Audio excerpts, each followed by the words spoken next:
You have to, as a believer, if you want to get into the kingdom, right? Because you obviously have to suffer to get in. You obviously, if you commit fornication and idolatry and all these other things, you're not going to inherit it. So as a believer, really what God's asking you, he says in James, he says, ye adulterers and adulteresses, know you not that friendship of the world is enmity with God. Therefore, whosoever shall be a friend of the world is an enemy. Talking to believers, he's saying, here's your wife over here. You're going to work and you're flirting with other women. You're committing adultery with other women. Well, where's your affection going? When you go back home to your wife, is your affection going to be with her? Where's your mind going to be? It's going to be with the other woman. And that's what God says. He says, I'm a jealous God.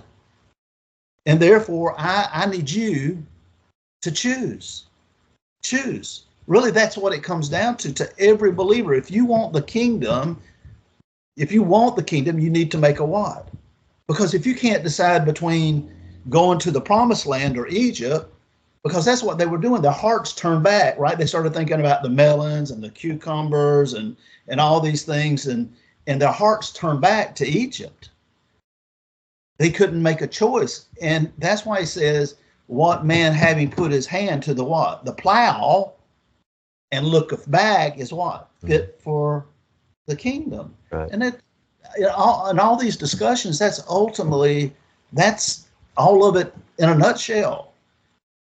Do you desire this world, or do you desire the next world? Because you got to make a choice, because God says, I'll spew you out of my mouth, talking to believers. Right. And you can't spew you out if you're not in him already. Right. Exactly.